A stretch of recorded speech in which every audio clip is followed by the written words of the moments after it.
Before we begin, please note that the information in this video is for educational purposes only and does not constitute financial or legal advice. Every business is unique, and you should consult with a qualified professional for advice tailored to your specific situation. It's 10:30 on a Wednesday night. You just finished packing the last order, you updated your inventory, you posted on social media, and you finally cleared out the 57 unread emails from the day. You sink into your chair, exhausted, and then it hits you. You haven't sent a single email to your customer list all week. The thought of opening up another program, thinking of something clever to write, designing a graphic, and then scheduling it out feels like a monumental task. So you close your laptop and say, "I'll do it tomorrow." But tomorrow becomes the next day and the next. And that list of people who literally asked to hear from you sits there getting colder and colder. What if I told you that you could clone yourself? What if you could create a digital version of you? A perfect employee who works 24 hours a day, 7 days a week, never calls in sick, and never asks for a raise. An employee who remembers every single customer's name, knows what they bought, knows what they were interested in, and sends them the perfect personal message at the exact right moment to make a sale, build a relationship, or win back their business. All while you're sleeping, on vacation, or focusing on the parts of your business you actually love. That's not science fiction. That is the power of email automation. And it is, without a doubt, the single most powerful, most profitable tool that American small businesses are failing to use. And over the next 10 parts, I'm going to give you the complete step-by-step blueprint to build this machine for your business, from the ground up. We are going to turn that email list from a source of guilt into your single greatest asset. Now, I know what you might be thinking. Automation? That sounds complicated and technical. I'm a baker, a craftsman, a consultant. I'm not a tech wizard. Or maybe you're thinking, that sounds expensive. I'm on a shoestring budget, I can't afford fancy software. And the biggest one I hear, I don't want to be a spammer. I don't want to sound like a robot. My business is built on personal connection. If any of those thoughts just crossed your mind, I want you to take a deep breath. Because we are going to demolish every single one of those myths. I'm going to show you how you can set this up with zero coding knowledge, using simple drag-and-drop tools.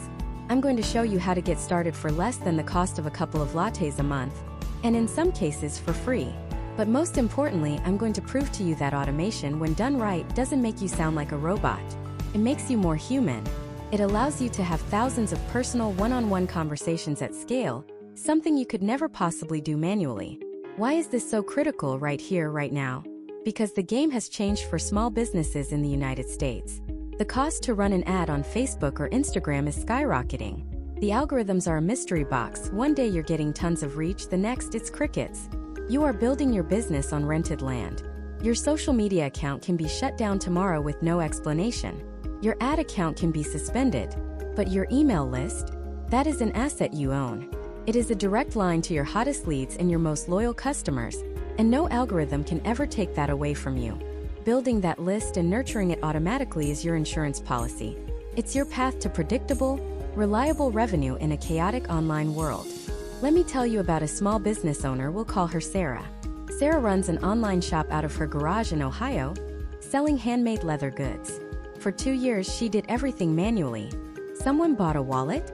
She tried to remember to send a follow-up email a week later asking for a review. Someone left a belt in their shopping cart. If she had time, she'd send a reminder. A customer's birthday was coming up. She had no idea. She was making sales, but she was constantly hustling, constantly chasing, and felt like she was on a hamster wheel, completely burned out. Then she set up 3 simple automations. Just 3. First, a welcome series.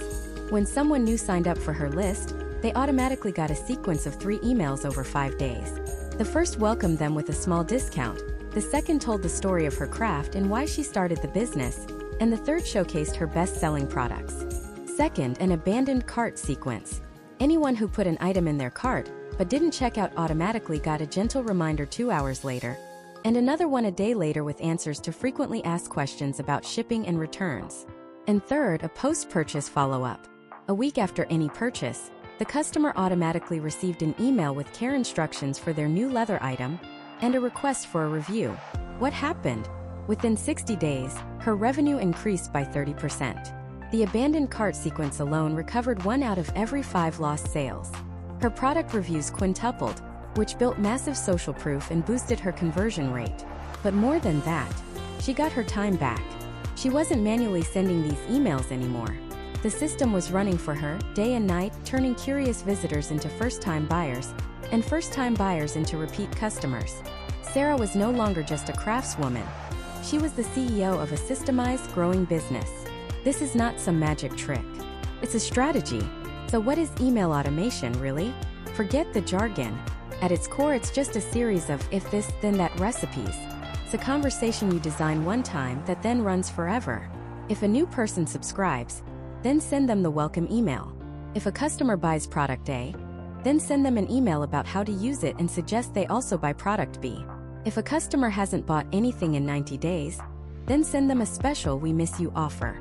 You are pre-building the perfect customer journey. You're anticipating their needs and delivering the right information at the exact moment they need it.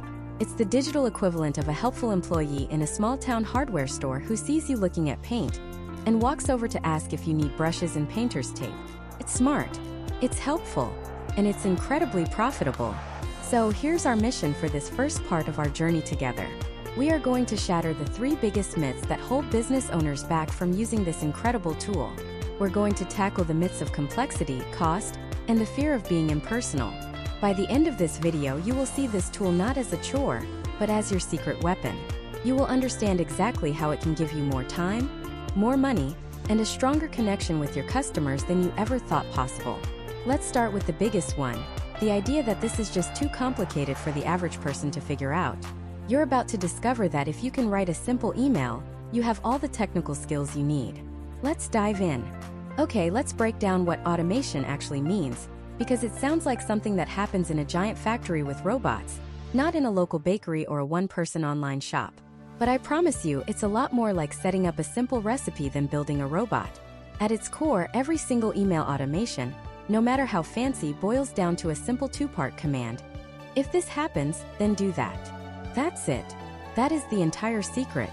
If then, let's call it the automation recipe. Let's imagine a small business owner named Sarah. Sarah runs a fantastic local coffee shop, The Daily Grind. She has a little sign-up sheet on her counter where people can write down their email to get a free coffee on their birthday and hear about weekly specials. Every Friday, Sarah used to sit down, take that list, manually type each new email address into her computer, and send a generic "Welcome to the club" email. It took her about an hour, and sometimes if it was a busy week, she'd forget entirely. New customers would sign up and then crickets. Not a great first impression. This is where our if-then recipe comes in. Sarah signs up for a simple email marketing service. Inside the platform, she builds her very first automation. It's one simple step. The if. If a new person subscribes to my email list, the then automatically send them my "Welcome to the Daily Grind" email. She writes this welcome email once. It's warm, it's friendly, it thanks them for joining, and it reminds them they'll get that free coffee on their birthday. She hits activate, and she's done. Forever. Now, when a customer is waiting for their latte and types their email into the little iPad on the counter, before they even get to their car, their phone buzzes. It's a beautiful email from the Daily Grind, welcoming them to the family. It's instant. It's personal. It's perfect every single time. Sarah didn't have to do anything. She's busy steaming milk and talking to customers. The system did the work for her. She just gave it the recipe. If this happens, then do that. In the world of automation, these 2 parts have slightly fancier names. The if part is called a trigger. It's the event that kicks everything off. A new subscriber is a trigger. The then part is called an action. It's what you want to happen. Sending an email is an action. So trigger new subscriber. Action. Send welcome email. You're not coding. You're not a programmer. You are literally just telling the computer, hey, watch for this trigger. When you see it, perform this action. It's like setting up an out-of-office reply on your email. The trigger is, I receive a new email. The action is, send my I'm currently out of the office reply. You've probably already used automation and didn't even realize it. Let's take it up a notch with a business that sells products online. Meet David. David handcrafts beautiful wooden cutting boards and sells them on his website. He gets a lot of visitors and he notices something frustrating. People will come to his site, they'll browse, they'll add his most popular cherry wood cutting board to their cart, and then they disappear. They just leave. This is called cart abandonment, and it is the silent killer of profit for so many online businesses. For months, David just accepted it as a cost of doing business. What could he do? He couldn't call them. He couldn't run down the digital street after them. But then he learned about the if-then recipe. He set up an automation with a slightly different trigger. The if, the trigger if a customer adds an item to their cart, but does not complete the purchase within 1 hour. The then, the action then automatically send them a friendly reminder email. He writes a simple, low-pressure email. The subject line is, "Did you forget something?" The email has a picture of the beautiful cutting board they left behind and a simple button that says, "Take me back to my cart." He sets this up once. The very next day, a woman named Emily is browsing his site during her lunch break. She adds the board to her cart, but then her boss calls her into a meeting. She closes her laptop and forgets all about it. An hour later, as she's walking back to her desk, her phone buzzes. It's the email from David. "Oh, right," she thinks. "I really wanted that." She clicks the link, enters her payment info, and completes the purchase. David just made a sale while he was literally in his workshop sanding another piece of wood. He didn't have to lift a finger. He recovered a lost sale because he anticipated a customer's behavior and set up a helpful, automated reminder. And you can even make the recipe more complex by adding more steps. It's like adding more ingredients. David could decide to build a 3-part recipe. Step 1. If a cart is abandoned for 1 hour, then send the "Did you forget something?" email. Step 2. But wait. If the customer still hasn't purchased 24 hours later, then send a second email. This one could share a customer review about that specific cutting board. See what others are saying about your new favorite board. Step 3. And if, after 3 days, they still haven't bought, then send one final email with a small 10% off coupon. A little something to help you decide. This isn't pushy. This is smart, helpful customer service delivered automatically. Each step only happens if the previous one didn't result in a sale. He's turning window shoppers into paying customers, all on autopilot. This single automation strategy can boost online sales by 10 to 20%. For a small business like David's, that's not just extra cash. That's a game changer. It could be the difference between a stressful month and a profitable one. So let's bring this back to you. Forget the technology for a second. Just think about your business. What are the key moments in your customer's journey? The very first moment they trust you with their email address? That's a trigger. You should have a welcome email action ready to go. The moment they buy something? That's a trigger. You could have an action that sends them an email with care instructions or a video on how to get the most out of their purchase. What about their birthday? If you collect that information, customer's birthday is a trigger. The action could be sending them a special discount to celebrate. What if someone hasn't opened one of your emails or purchased in 6 months? That inactivity can be a trigger. The action could be to send a friendly, "We miss you" email with a special offer to win them back. See, this isn't about being a tech wizard. It's about being a good business owner. You already know your customers. You already know what you'd want to say to them at these key moments. All automation does is give you a tireless assistant who says the right thing at the right time every single time without you having to be there.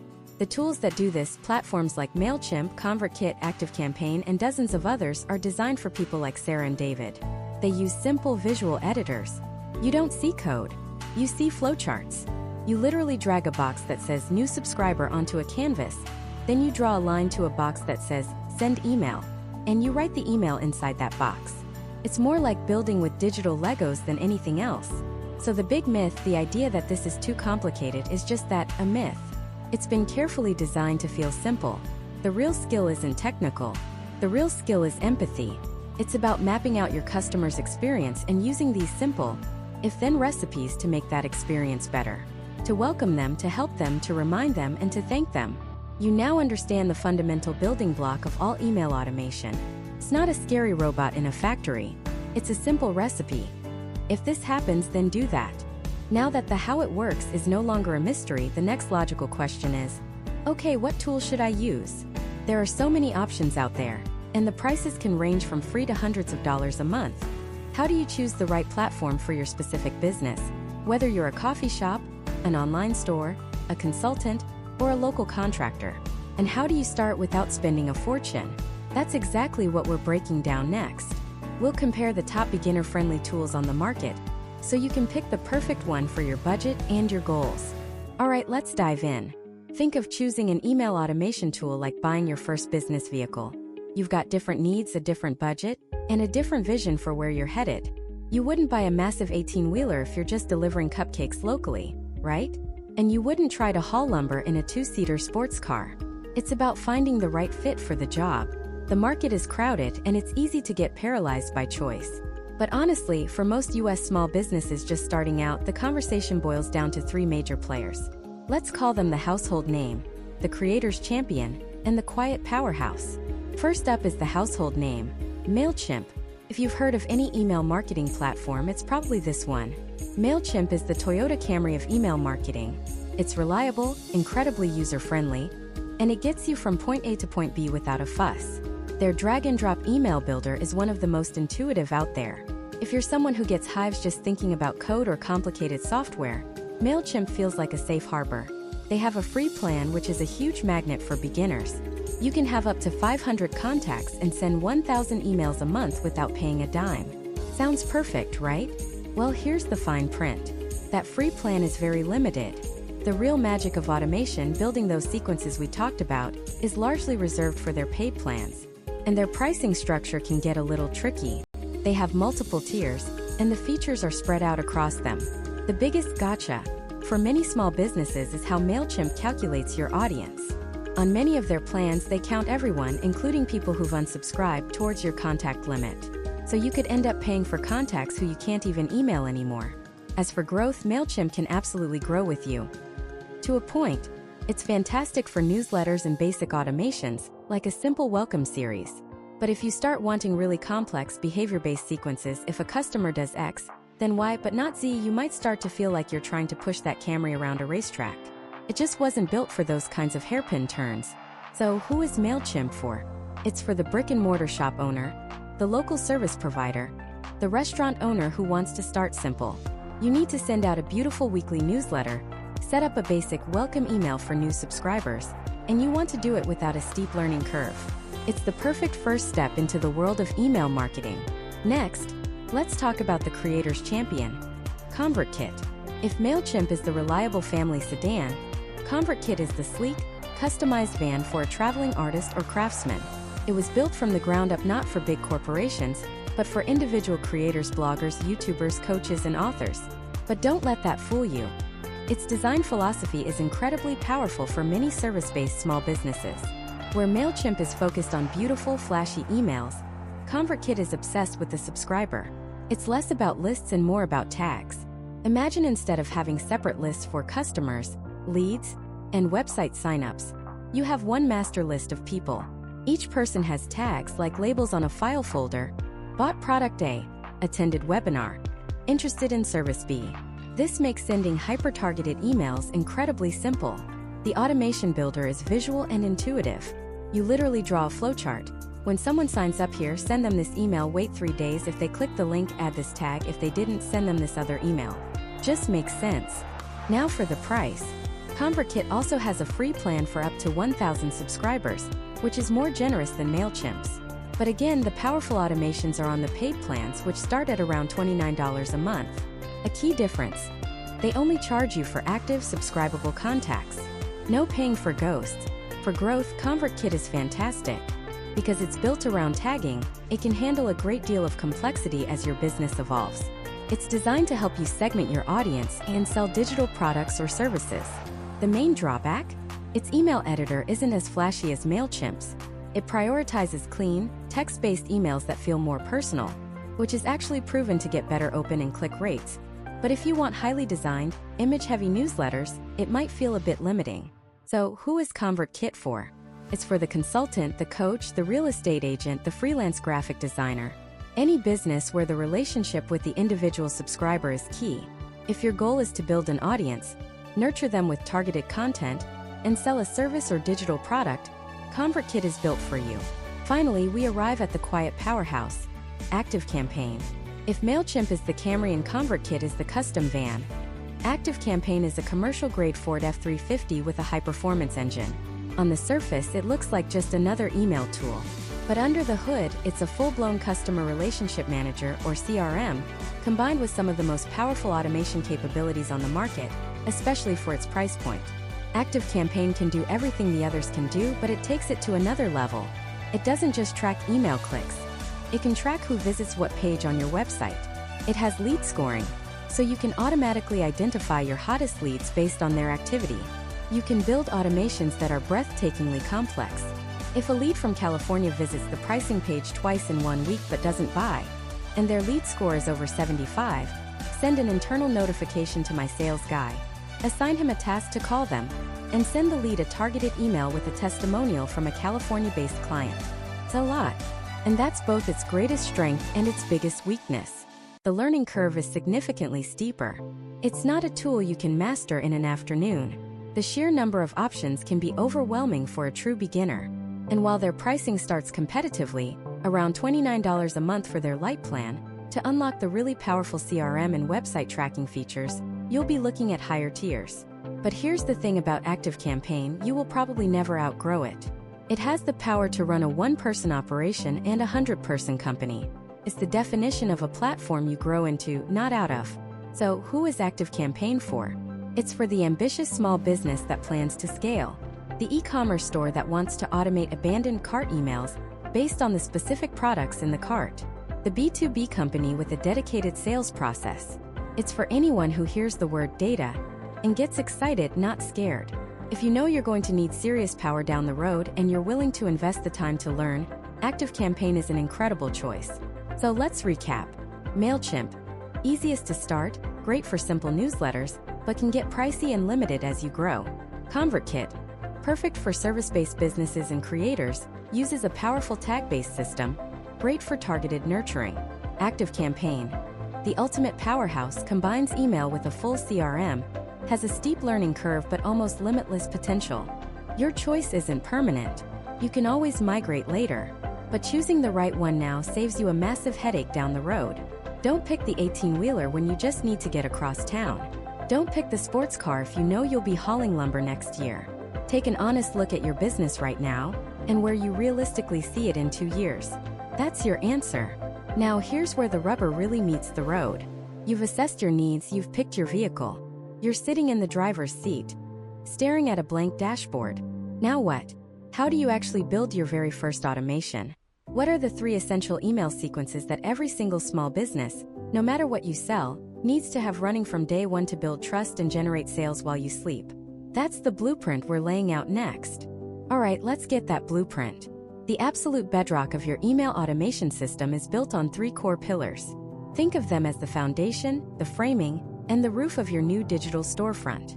Get these 3 right and you'll have a structure that can withstand anything. Get them wrong and the whole thing comes crashing down. The first, and arguably the most important, is the welcome sequence. This is your digital first impression. It's the handshake.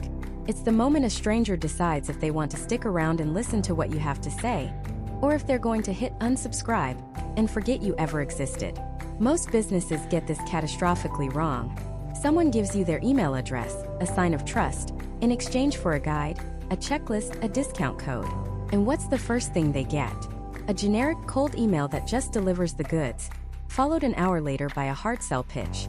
It's like meeting someone at a party. They say, "Hi, my name is Sarah." And you immediately respond with, "Great, want to buy my life insurance?" It's jarring. It's desperate. And it kills the relationship before it even begins. A great welcome sequence doesn't sell. It serves. It doesn't pitch. It builds rapport. Its only job is to take a cold, curious subscriber and turn them into a warm, engaged fan who feels like they know you. Here's the 4-part blueprint for a welcome sequence that actually works. Email number 1, sent immediately. The welcome and the delivery. The subject line should be simple, like, "You're in. Here's your guide," or "Welcome to the family." The goal here is twofold. First, deliver what you promised. No games. The link to the PDF or the discount code should be right at the top, easy to find. Second, set expectations. Tell them who you are and what they can expect from your emails. Will you be sending tips every week? Monthly updates? Let them know. This builds trust and reduces the chance they'll mark you as spam later. Keep it short, human, and focused on them. Email number 2, sent 1 day later. The personal story. This is where the magic happens. People don't connect with logos, they connect with other people. This email is your chance to tell your origin story. Why did you start this business? What problem were you trying to solve in your own life? Were you a frustrated landscaper who couldn't find durable tools, so you decided to make your own? Are you a baker who wanted to share your grandmother's secret recipes with the world? Share a vulnerable, relatable piece of your journey. This email isn't about your product's features. It's about your why. It transforms you from a faceless company into a person with a mission they can get behind. Email number 3 sent 2 days after that, the quick win. You've introduced yourself. Now it's time to prove your worth. This email should provide immense value with zero strings attached. Give them your single best piece of advice. The one tip that will solve a small but nagging problem for them right now. If you sell skincare, it could be the one mistake everyone makes when washing their face. If you're a financial advisor, the 5-minute trick to find hidden fees in your 401k. This email establishes your authority and demonstrates that you're here to help, not just to sell. When they get a real result from your free advice, they'll start wondering what kind of results they get from your paid products. Email number 4, sent 2 days after the quick win, the gentle pivot. You've delivered the goods, shared your story, and provided a quick win. You have earned the right to talk about what you sell, but you still don't go for the hard pitch. Instead, you connect the dots. You talk about the bigger problem that your audience is facing, the one your quick win was just a small piece of. Then, you gently introduce your product or service as the logical next step to solving that bigger problem. Frame it as the ultimate solution, the path to their desired outcome. This isn't a sales pitch, it's an invitation. That's it. For emails. In about a week, you've taken a complete stranger, built trust, shared your story, provided value, and positioned your product as the clear solution to their problem. That's the power of a proper welcome sequence. Okay, pillar number 2. The abandoned cart sequence. This is the lowest hanging fruit in your entire business. I'm talking about free money just sitting on the table. Online, nearly 70% of all shopping carts are abandoned.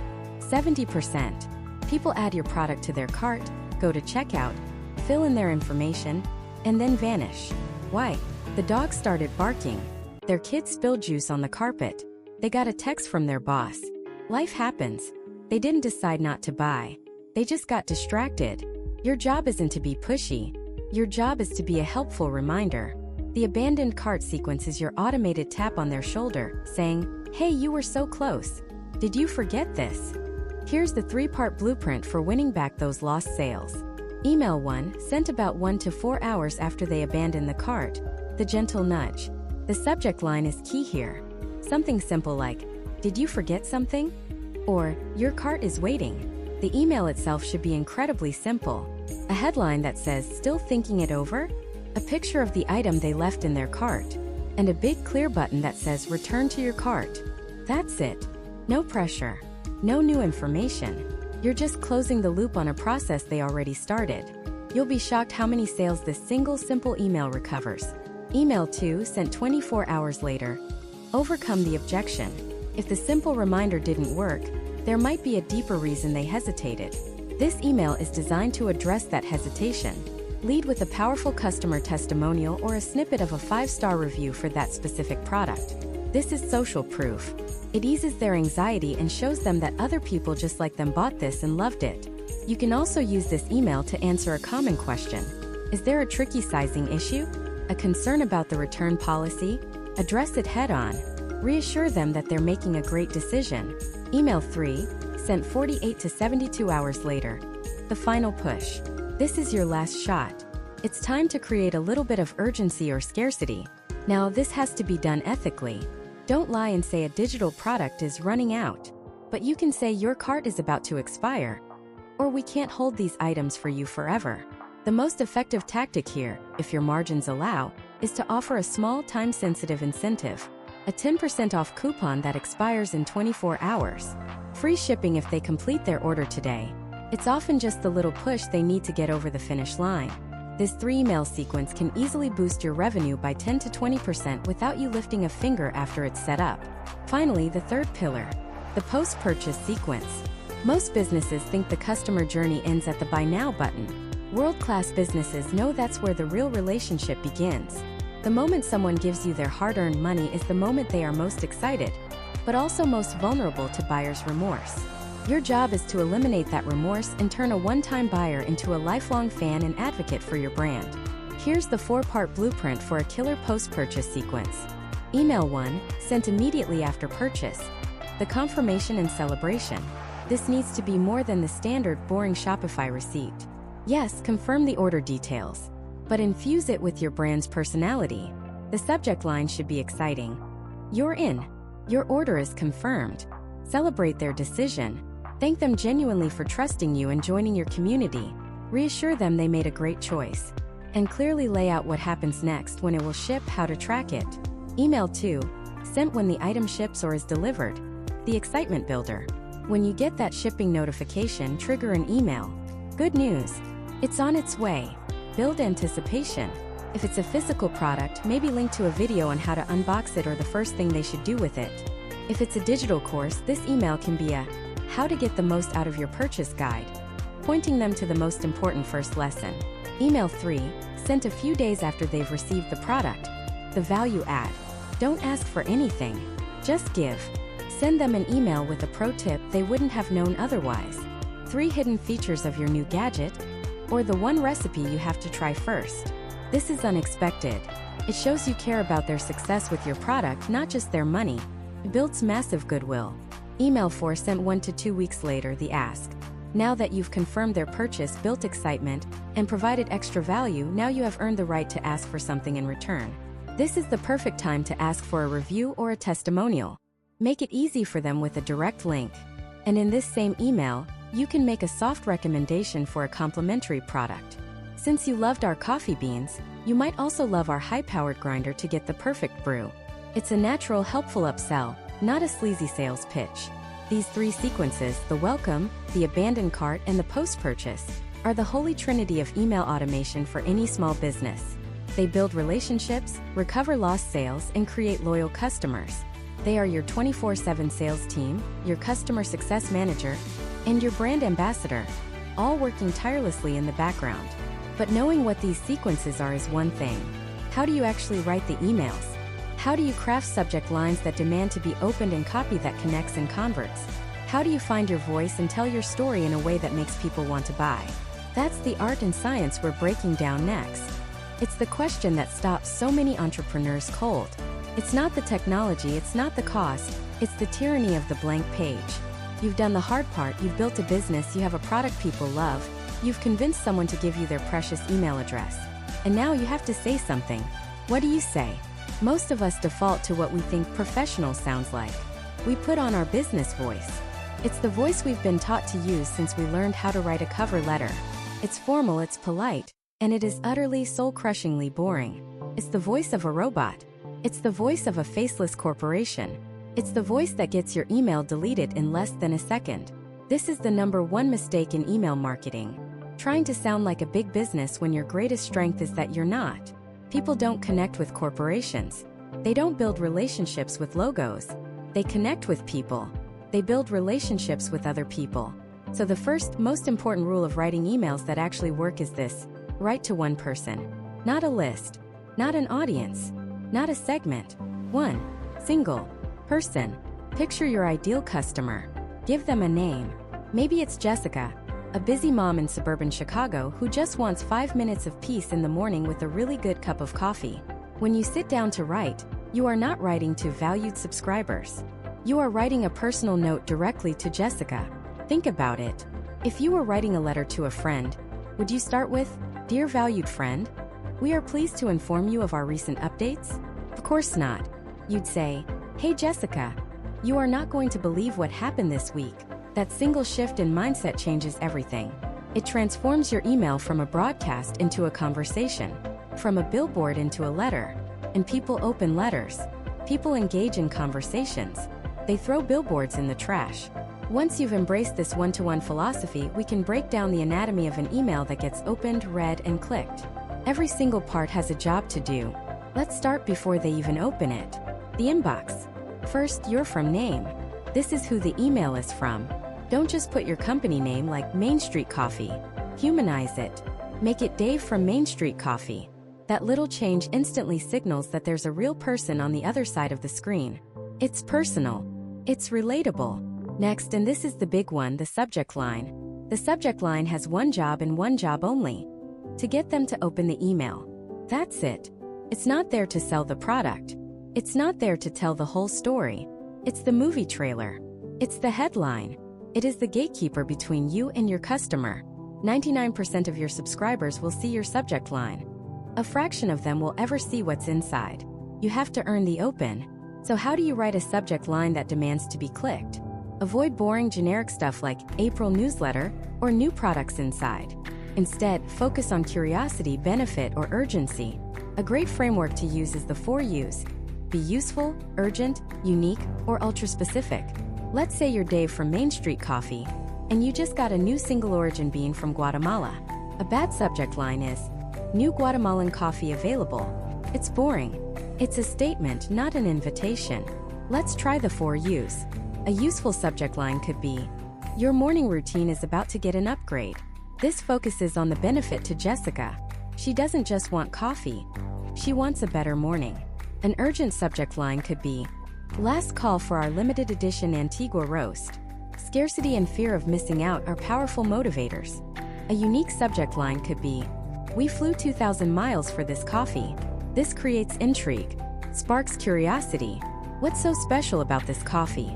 I have to open it to find out. And an ultra-specific subject line could be, notes of dark chocolate and cherry from the highlands of Huetenango. This appeals directly to the coffee connoisseur who knows exactly what they like. It shows expertise and passion. See the difference? We went from a corporate announcement to a compelling hook. And don't forget the unsung hero of the inbox, the preview text.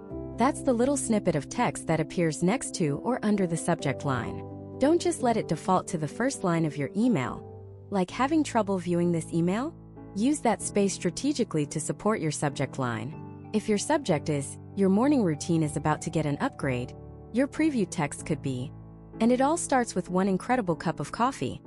Here's the story. It continues the narrative and gives them one more reason to click. Okay, they clicked. They're in. Now what? The battle is half won, but you can still lose them in an instant. Your opening line is crucial. Do not, under any circumstances, start with, I hope this email finds you well. Get straight to the point. Start with a story. Ask a question. Make a bold statement. Drag them in. For Dave's coffee email, instead of saying, we are proud to introduce our new coffee, he should write directly to Jessica. Picture this. It's 6 a.m. The house is quiet. The sun is just starting to peek through the blinds.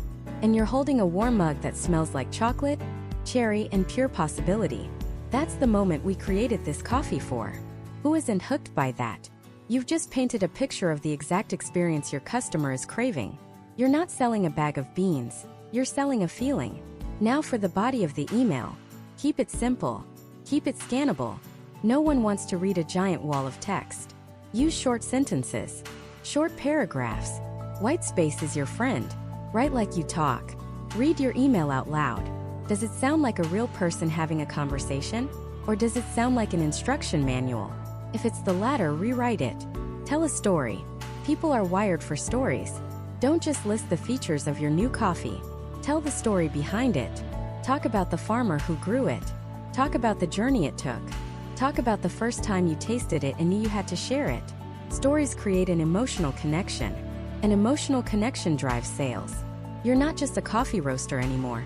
You're a guide, a curator, a friend who found something amazing and wants to share it. Finally, every email needs a clear call to action. The CTA. This is the one thing you want them to do. Don't be vague. Don't give them 10 different options. Give them one clear path. Use a button, not just a text link. Make it big, bold, and obvious. And use action-oriented language. Instead of click here, say get my Guatemalan roast or upgrade my morning. The button copy should reflect the value they're about to receive. And one last pro tip, the PS. The PS is one of the most powerful and underutilized parts of an email. Why? Because people are scanners. They'll often read the headline, skim the middle, and read the very last thing at the bottom. The PS is your secret weapon. It's a perfect place to restate your offer, add a little extra urgency, or create a personal connection. For Dave's email, it could be, PS. We only roasted 30 small bags of this to start. When it's gone for good. Don't miss out on this one. Let's put it all together. From name, subject line, preview text, hook, story, call to action, and PS.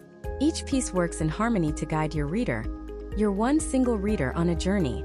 A journey that starts with curiosity in their crowded inbox and ends with them feeling understood, connected, and excited to click that buy button. This isn't about being a slick copywriter. It's about being human. It's about finding your authentic voice, the real you behind the business, and letting it shine. Your passion, your quirks, your expertise. That's what people signed up for. That's what they can't get from Amazon or some giant faceless brand. They can only get it from you.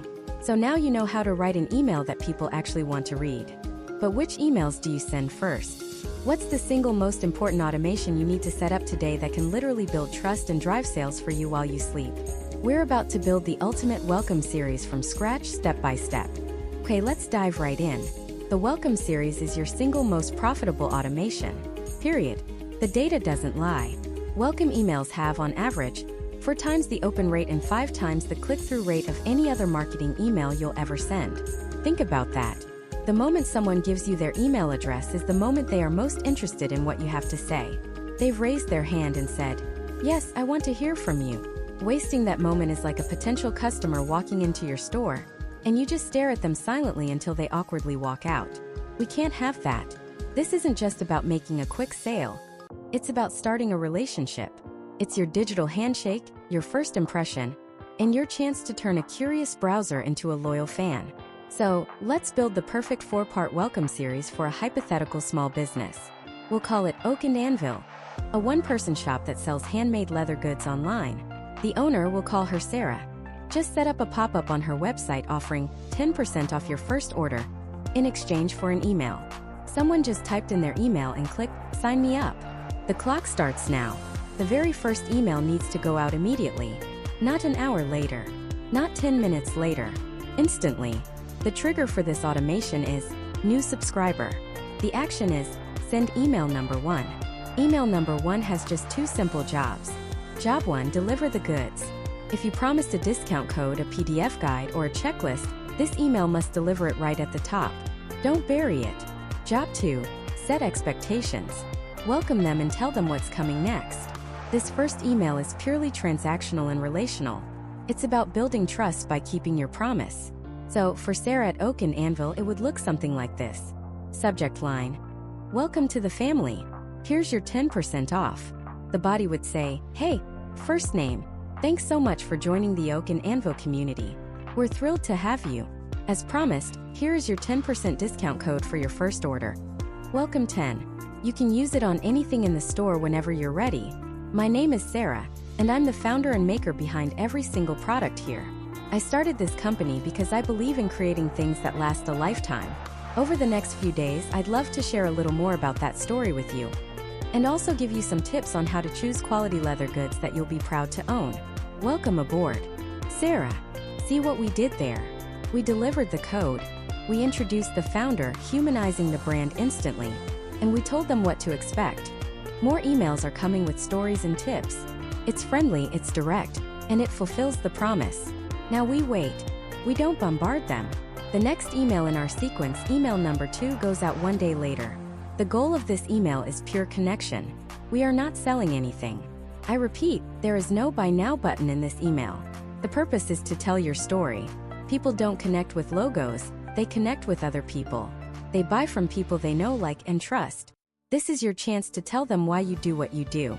For Sarah, the subject line could be, "It all started with my grandfather's old wallet." The email would tell a story.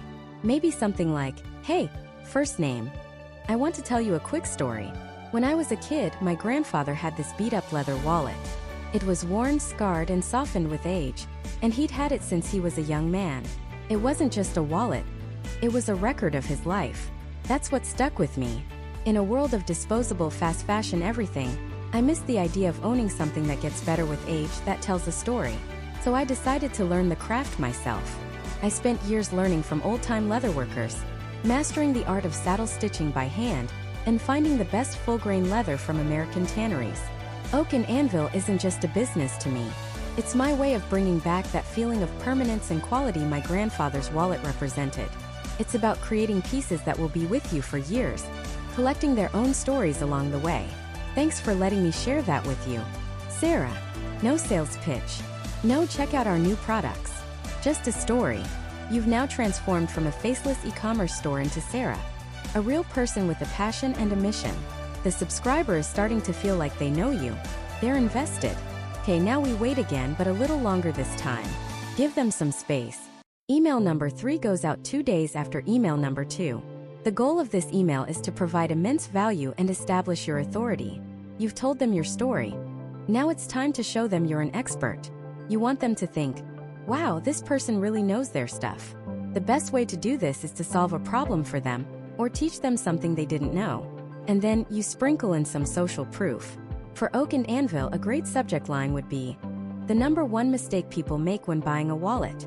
The email would provide genuine value. It could say, hey, first name. You'd be shocked how many people think genuine leather is a good thing. It's actually one of the lowest grades of leather. Marketers use the term to sound fancy, but it often means a product that will crack and fall apart in a year. The gold standard is full-grain leather. That's the highest quality, the most durable, and it's what develops that beautiful patina over time, that unique character I was telling you about from my grandfather's wallet.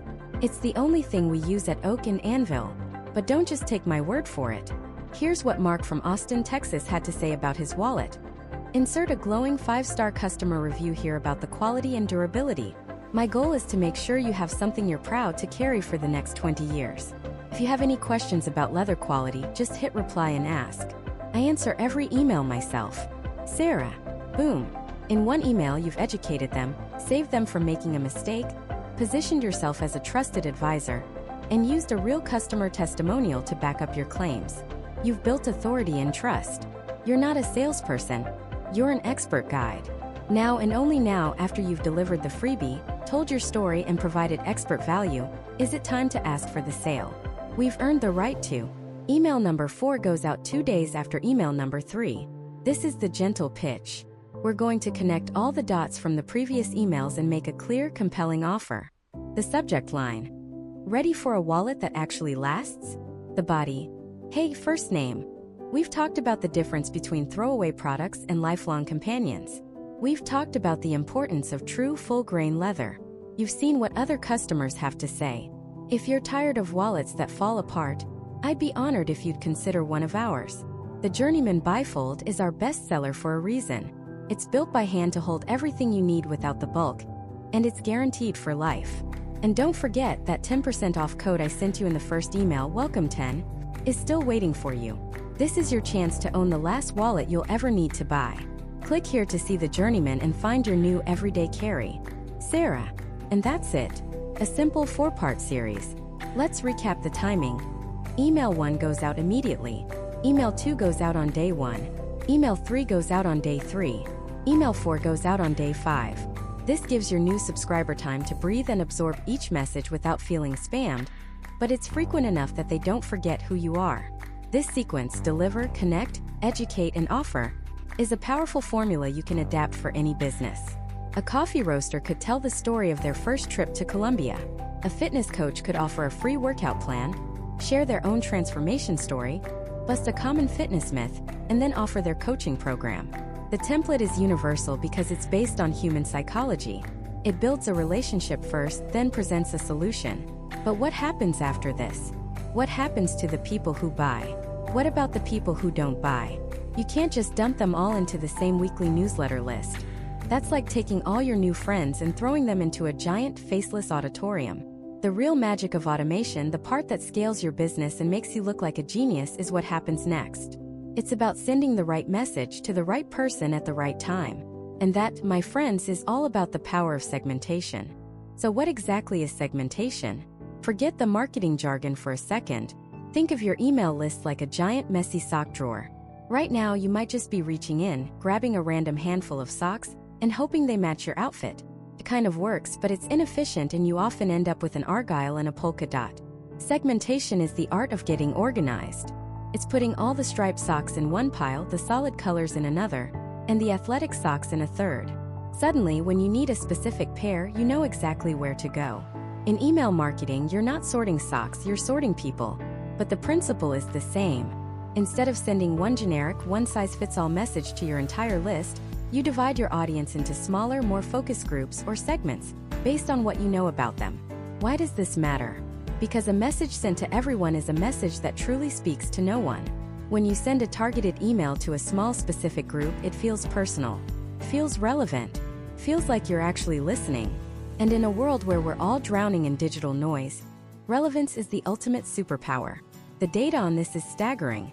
Campaigns sent to segmented lists can see open rates that are 15% higher and click-through rates that are 100% higher than non-segmented campaigns. Let me say that again, 100% higher.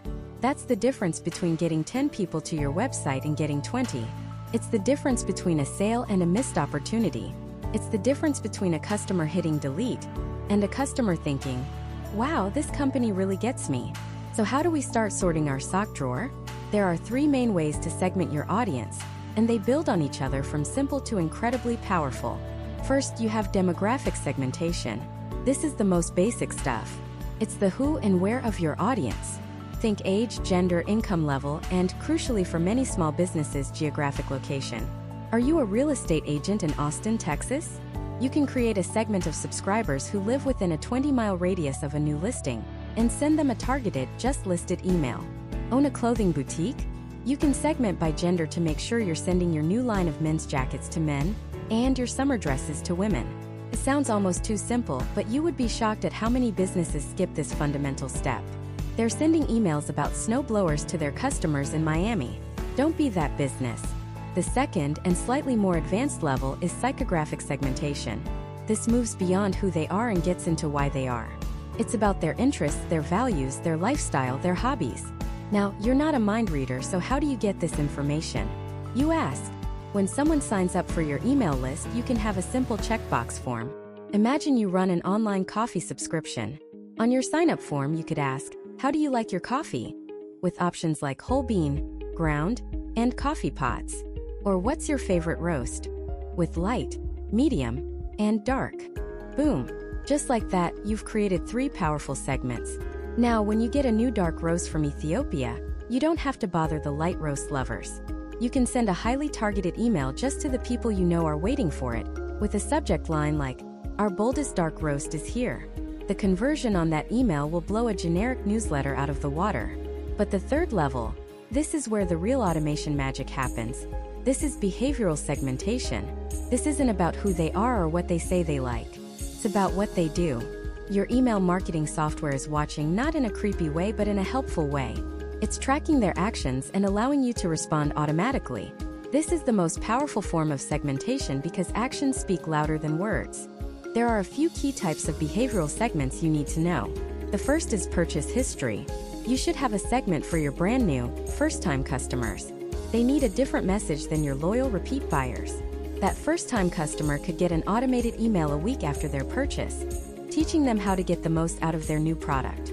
Meanwhile, you can create a VIP segment for customers who have spent over, say, $500 with you or have purchased more than 5 times. This VIP segment gets exclusive early access to sales, a special holiday message from you, the owner, or a surprise discount code. They feel valued, they feel special, and they keep coming back. You can also segment based on what they bought. Let's say you sell skincare. Someone who buys your anti-aging serum is in a completely different mindset than someone who buys your acne treatment. By segmenting them based on that first purchase, you can automate a follow-up series that recommends complementary products. For the anti-aging customer, you can suggest an eye cream. For the acne customer, a clarifying toner. You're not just selling. You're being a helpful guide, showing them the next logical step on their journey. The next behavioral segment is email engagement. Your software knows who opens every single email you send and who hasn't opened one in 6 months. These are not the same people, and they should never get the same message. Your most engaged subscribers are your super fans.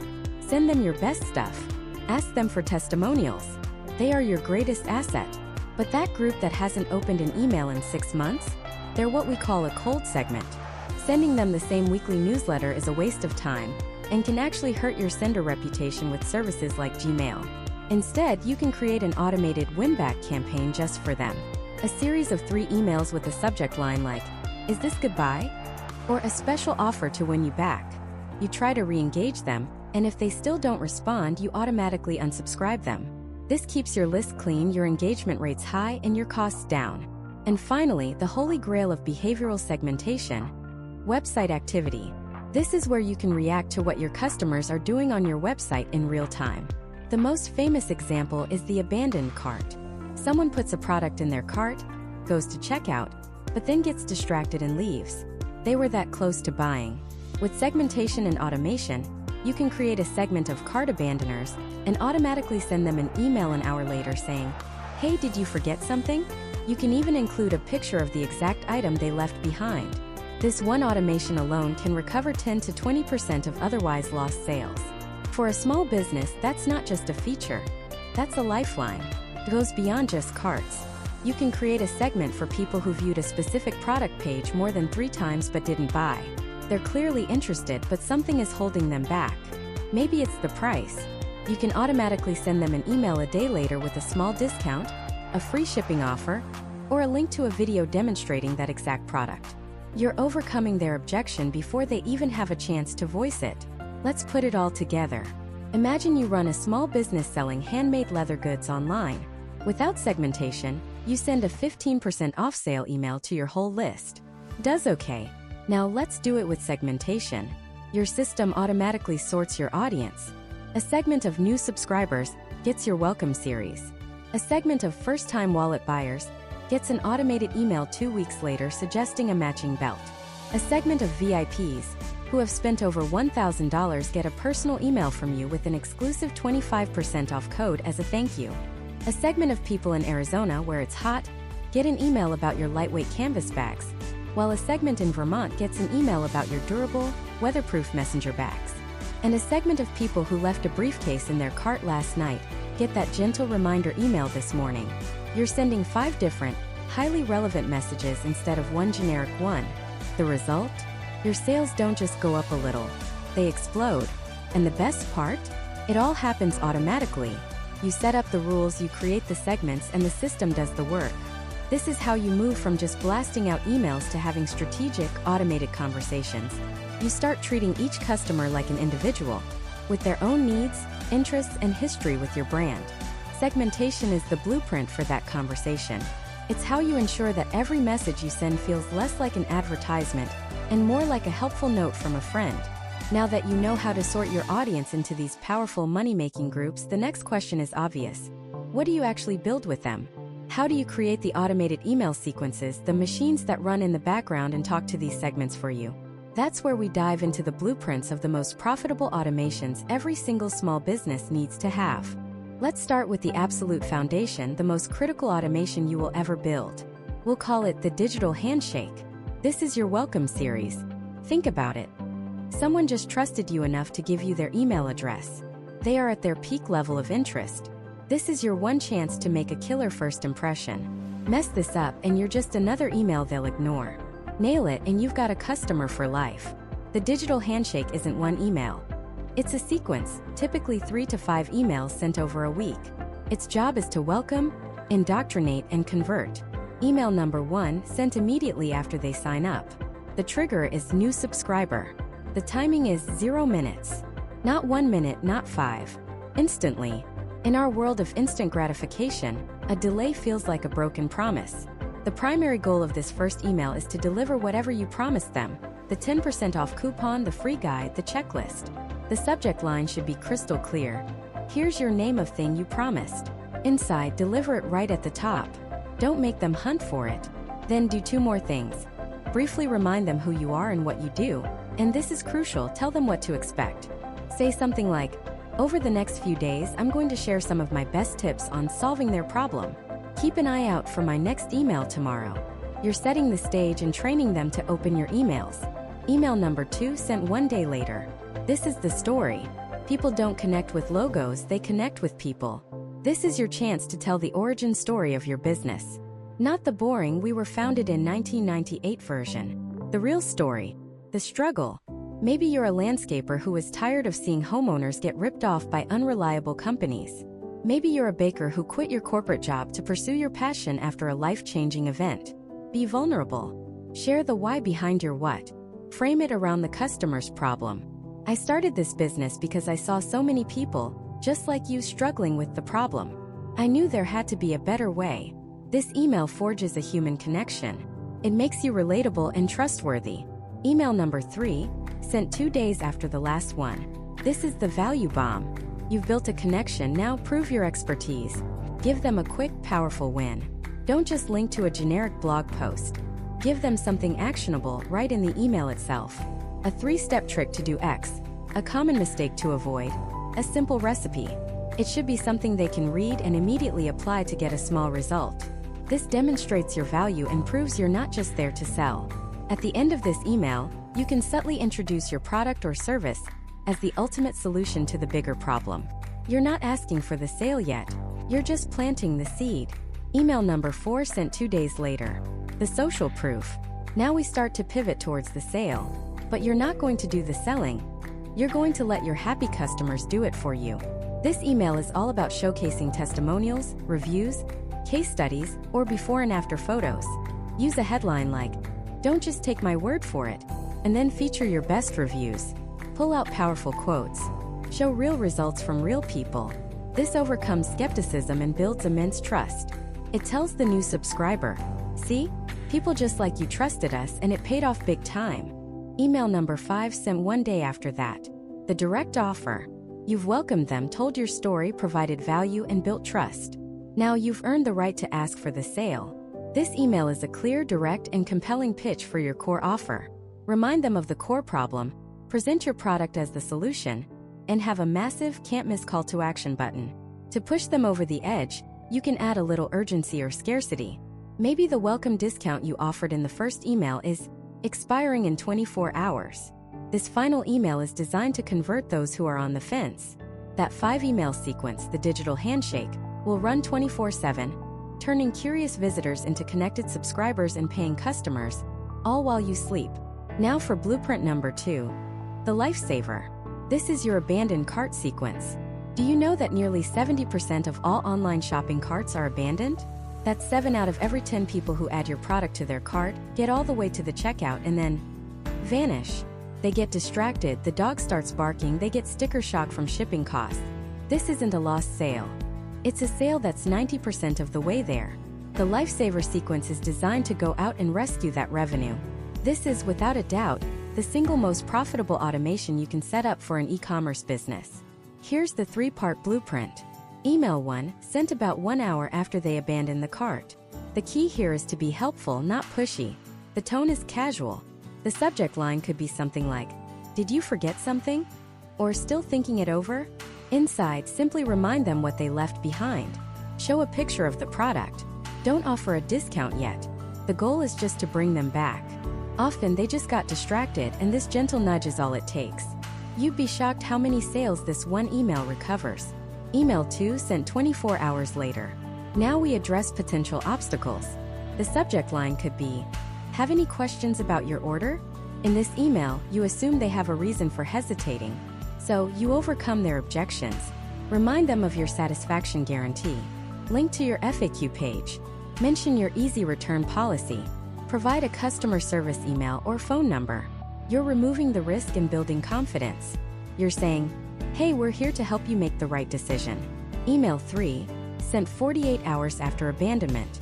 This is the final push. If they haven't bought by now, they need a little extra incentive. This is where you can deploy a discount. A subject line like, "A special treat just for you," or 10% off to complete your order. Offer a small, time-sensitive coupon code. 10%, 15%, or even just free shipping can be enough to tip the scales. Emphasize that this is a one-time offer, and that their cart will be cleared soon. This combination of a discount and urgency is incredibly powerful for recovering otherwise lost sales. Finally, let's talk about blueprint number 3, the relationship builder. This is your post-purchase automation. So many businesses make the mistake of thinking the transaction is the end of the customer journey. It's the beginning. The period right after someone buys from you is a golden opportunity. They're excited, they trust you, and you have their full attention. This automation is designed to reduce buyer's remorse, increase customer satisfaction, and turn that one-time buyer into a repeat customer and a raving fan. Email 1, sent immediately after purchase. This is the order confirmation plus. Yes, it includes the receipt and shipping details, but it does more. It reassures them they made an excellent choice. Frame it with excitement. Congratulations on your purchase. You're going to love. Product name. You can also use this email to set expectations for shipping and tell them what to do if they have any issues. Email 2, sent a few days later, ideally before the product arrives. This is the anticipation builder. While they're waiting, send them an email that adds value related to their purchase. If they bought a new coffee maker, send them a guide to brewing the perfect cup. If they bought a set of workout bands, send them a link to a video with 5 great exercises. This does 2 things. It keeps them excited about their purchase, and it shows that you care about their success with your product, not just their money. Email 3, sent about 7 to 14 days after the product is delivered. This is the feedback request. The timing here is key. You need to give them enough time to have actually used and experienced the product. Now you ask for a review, but don't just say, "Leave us a review." Frame it as a request for help. Your feedback helps us improve, and it helps other customers just like you make the right choice. Make it ridiculously easy for them. Include a direct link that takes them straight to the product review page. A single click. Email 4, sent about 30 days after purchase. This is the cross-sell. They've had the product for a month. They've had a great experience because you've guided them. Now is the perfect time to suggest a complimentary product. Since you love the product A, we thought you might be interested in product B, which helps you get even better results. Because this recommendation is based on their past behavior, it feels like a helpful suggestion, not a sleazy sales pitch. These 3 blueprints, the digital handshake, the lifesaver, and the relationship builder, are the non-negotiable foundations of a powerful email automation strategy. They work for you 24/7, nurturing leads, recovering sales, and building loyalty. But what about the people who haven't bought in a while? How do you win back customers who have gone cold?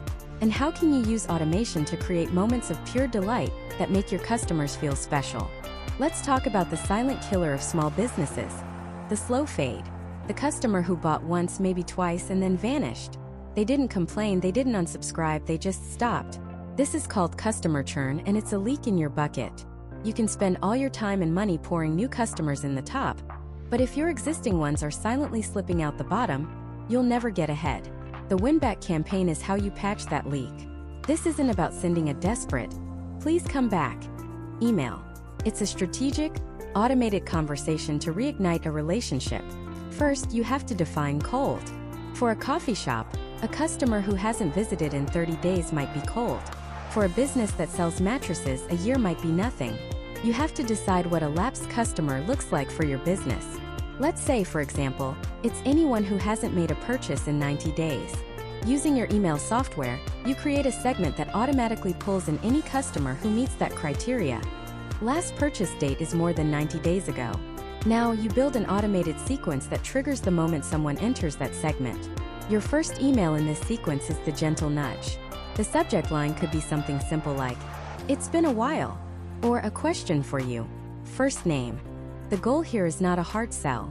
The goal is re-engagement. You're just trying to see if they're still listening. The email itself is friendly and low pressure. "Hey, we haven't seen you in a while, and we were just thinking about you. We've been busy working on some exciting new things like our new product line or blog post. We hope you'll check it out." You're offering value, not asking for a sale. A single click on that link tells you the lead is still warm. If they don't respond or purchase after a week, the second email goes out. This is the soft offer. The subject line might be, "A little something to welcome you back." Inside, you acknowledge they've been gone and offer a modest, exclusive incentive. "We miss having you around. To make it a little easier to come back, here's 15% off your next order." It's just our way of saying we'd love to see you again. It's framed as a gift, a special welcome back handshake. It feels personal, not like a mass market coupon blast. Still no bite? A week or 2 later, it's time for the final direct offer. This email uses urgency. The subject line is clear. Your 25% discount is expiring, or a final offer before you go. The message is polite but firm. "We know life gets busy, but we don't want you to miss out. This is the best offer we can make to welcome you back. Use it in the next 48 hours before it's gone for good." You're creating a clear decision point. This will often be the email that pushes an on-the-fence customer to finally take action. But what if they don't? What if they ignore all 3 emails? It's tempting to just let them fade away. But you have one last, incredibly valuable move. The final email in the sequence is the breakup email. It triggers a month after the last one. The subject: is this goodbye? The tone is respectful. Hey, first name. It looks like we haven't been able to win you back, and we respect that. To avoid cluttering your inbox, we'll be removing you from our mailing list in a few days unless you click here to stay. Before you go, would you mind telling us why? Your feedback is incredibly valuable. You link to a 1-question survey. Why did they stop buying? Was it price? Customer service? Product quality? This is a win-win. If they re-engage, you've saved a customer. If they unsubscribe, you clean your list, which improves your email deliverability and lowers your costs. And if they fill out that survey, you get priceless data that can help you prevent other customers from leaving for the same reason. You've turned a lost customer into a business lesson. That's the power of an automated win-back campaign. But here's the secret. The best way to not have to win customers back is to never lose them in the first place. This is where we move from reactive recovery to proactive delight. You can use automation to create these small, unexpected moments that make your customers feel seen, valued, and part of your brand's family. The most classic and effective example is the birthday email. It is hands down one of the highest opening emails you will ever send. Why? Because it's not about your business, it's about them. During your checkout or sign-up process, you can have an optional field for their birth date. Then, you set up an automation that triggers every year 7 days before their birthday. The email isn't just happy birthday, it's a celebration. Hey, first name. Your birthday is coming up, and we wanted to be the first to celebrate with you. As a gift from us, here's a free product with your next order, or enjoy $10 off on us. Go treat yourself. The specific offer matters less than the gesture. It shows you're paying attention. It's a purely positive interaction that strengthens their emotional connection to your brand. You can take this a step further with an anniversary automation. Not their birthday, but the anniversary of them becoming a customer. Think about it. Amazon doesn't do this. Walmart doesn't do this. But your small business can. You set a trigger for 365 days after a customer's sign-up date. The email that goes out is pure gratitude. Can you believe it's been a whole year since you joined your brand family? We're so grateful to have you with us. To say thanks, here's a special anniversary gift. This reinforces their decision to choose you in the first place and makes them feel like a long-term valued partner. Another powerful delight automation is based on milestones. You can create triggers based on customer behavior. For example, after a customer's 3rd purchase, or once a customer's lifetime value exceeds $500. When they hit that milestone, an email automatically goes out. Wow! First name, you're officially one of our best customers. As a new member of our VIP club, you now get free shipping on all future orders. You're not just sending an email, you're elevating their status. You're gamifying loyalty. People love to feel like they've unlocked an achievement, and this kind of automation makes them feel like they're winning by shopping with you. These delight sequences, birthdays, anniversaries, milestones, transform your email marketing from a simple sales tool into a relationship-building engine. They are the digital equivalent of a friendly shop owner who remembers your name and your favorite order. In a world of impersonal, automated transactions, you can use that same automation to be deeply, surprisingly personal.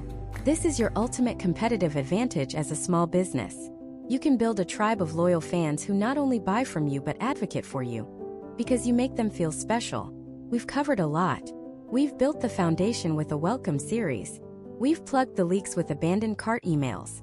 We've brought customers back from the brink with win-back campaigns. And we've built true loyalty with delight sequences. The machine is built. The gears are in place.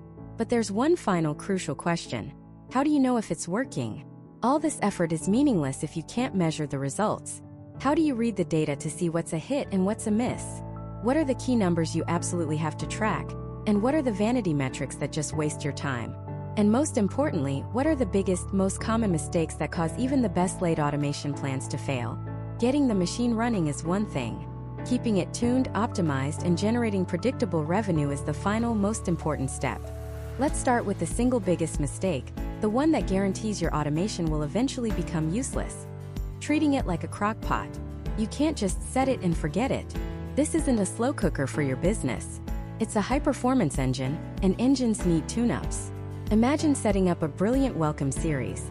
It works great for the first 6 months, but then you update your product line, change your shipping policy, or launch a new flagship service. Your welcome series, however, is still talking about the old way of doing things. A new customer signs up, excited, and immediately gets outdated, confusing information. You haven't made a good first impression. You've created friction. You've broken trust before you even had a chance to build it. The set it and forget it mindset turns a powerful asset into a liability.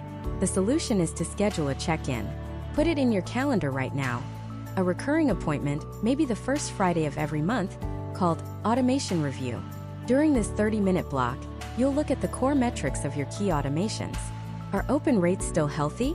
Are click-through rates where you want them to be? If you see a dip, you can investigate and fix it before it becomes a major problem. This isn't a chore. It's proactive maintenance for your revenue engine. The second critical mistake is sending the same message to everyone. This is the equivalent of a street performer shouting at a crowd, hoping someone listens. We talked about segmentation, but this is where it fails in practice. You collect all this valuable data, what people bought, what they clicked on, what services they were interested in, and then you just ignore it. You send a 15% off power tools email to someone who just bought a gardening hose. You send tips for beginner photographers to a seasoned professional who just spent $5,000 on a new lens. It's not just ineffective, it's disrespectful of their attention. It shows you don't know them and you don't care to. The fix is to let behavior drive your communication. Use tags. If someone buys a specific product, tag them.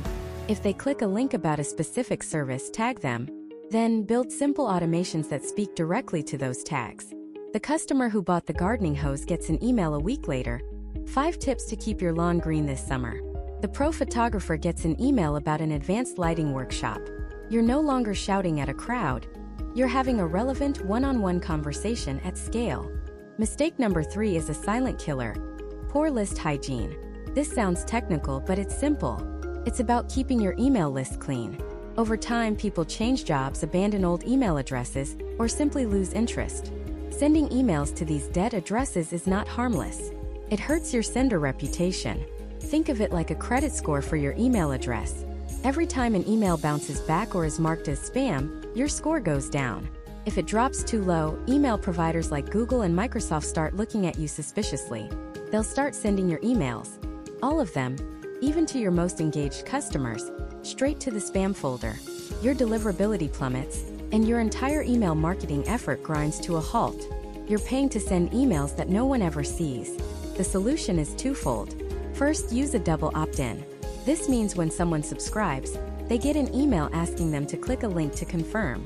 This proves it's a real active email address, owned by someone who genuinely wants to hear from you. Second, regularly prune your list. Most email platforms can identify subscribers who haven't opened an email from you in, say, 6 months. You can send these people a final re-engagement campaign, something like, "Is this goodbye?" If they still don't respond, remove them. Feels counterintuitive to shrink your list, but you're not losing subscribers, you're losing dead weight. A smaller, highly engaged list is infinitely more valuable than a massive list of people who ignore you. The fourth major mistake is failing to test. You write a subject line you think is brilliant. You design a call to action button you think is perfect. But you don't actually know what works until you test it. Guessing is not a strategy. Hope is not a business plan. Most business owners don't test because they think it's complicated, but it's not. It's called A/B testing, and it's as simple as it sounds. You create 2 versions of the same email, version A and version B, with one single difference. Maybe version A's subject line is, "Your weekly newsletter," and version B's is, "3 business tips you can use today." Your email software sends version A to a small portion of your list, and version B to another small portion. It then automatically sees which one gets more opens and sends the winning version to everyone else. You just doubled your open rate with a 5-minute test. You can test anything. Subject lines, the from name, the call to action text, button colors, images, even the time of day you send the email. The key is to test only one thing at a time so you know exactly what caused the change. Over time, these small incremental improvements compound into massive gains in revenue and engagement. So, how do we avoid these pitfalls and transform our automation from a rusty machine into a finely tuned growth engine? You need to create an optimization loop. It's a simple, repeatable process. Step 1, review. This is that monthly calendar appointment we talked about. You look at your data. Don't get overwhelmed. Just pick one key automation like your welcome series and look at the open and click rates for each email in the sequence. Step 2. Identify the weak link. Is there one email that has a dramatically lower open rate than the others? Is there an email where a huge number of people unsubscribe? That's your target. Step 3. Hypothesize. Why is it underperforming? Is the subject line boring? Maybe the content of that email isn't delivering on the promise of the subject line. Maybe the call to action is unclear. Write down a simple, "I believe this is failing because" statement. Step 4. Test. Based on your hypothesis, create an A/B test. If you think the subject line is the problem, write a new one and run a test. If you think the call to action is weak, change the button text from "Learn More" to "Get your free guide now" and test it. Step 5. Analyze and implement. After the test runs, your software will tell you which version won. Make the winning version the new default. That's it. You've just made a permanent, data-driven improvement to your marketing. Then next month you do it again. Review, identify, hypothesize, test, implement. It's a cycle of continuous improvement that guarantees your automations get smarter, more effective, and more profitable over time. As you master this loop, you can start layering in more advanced strategies. You can use dynamic content, where parts of an email change automatically based on the subscriber's data. An e-commerce store could show a block of recommended products based on a customer's past purchases. A consultant could show different testimonials based on whether the lead is in the tech industry or the healthcare industry. You can integrate your email automation with other tools. Connect it to your calendar booking software, so when someone books a call, they're automatically tagged and sent a sequence of reminder emails. Connect it to an SMS platform to send a text for critical, time-sensitive alerts. You can even implement lead scoring, where your system automatically assigns points to subscribers based on their actions. Someone who opens every email and clicks on your pricing page link gets a high score. Someone who rarely opens gets a low score. Your sales team can then focus their time on the hottest, most engaged leads, dramatically increasing their efficiency. Look, we've covered a tremendous amount of ground. From choosing the right platform to building your first automations and now to optimizing them for the long haul. Can feel like a lot, but I want you to zoom out for a second. Forget the tags, the triggers, and the A/B tests. At its heart, email automation is not about technology. It's about scaling connection. It's about serving your customers better. It's about providing value at the exact moment they need it. It's about freeing up your time from repetitive tasks so you can focus on the parts of your business that you love, the parts that truly require your unique human touch. This isn't about replacing you. It's about empowering you. It's about building a system that works for you 24 hours a day, 7 days a week, creating a consistent, reliable, and predictable stream of revenue and customer goodwill. Your journey doesn't end with this video. It begins now. Knowledge is useless without action. So here is your challenge. Pick one. Not 10. Just one automation we've talked about. Maybe it's a simple 3-email welcome series. Maybe it's an abandoned cart reminder. Commit to building that one automation this week. Open up your software, follow the steps, and get it done. It won't be perfect, but done is better than perfect. Then I want you to come back to this video and leave a comment. Tell us what you built. Tell us what you learned. Your story, your single step forward, will be the spark of inspiration that someone else in this community needs to take their own first step. Thank you for investing this time in yourself and your business. Now go build something amazing.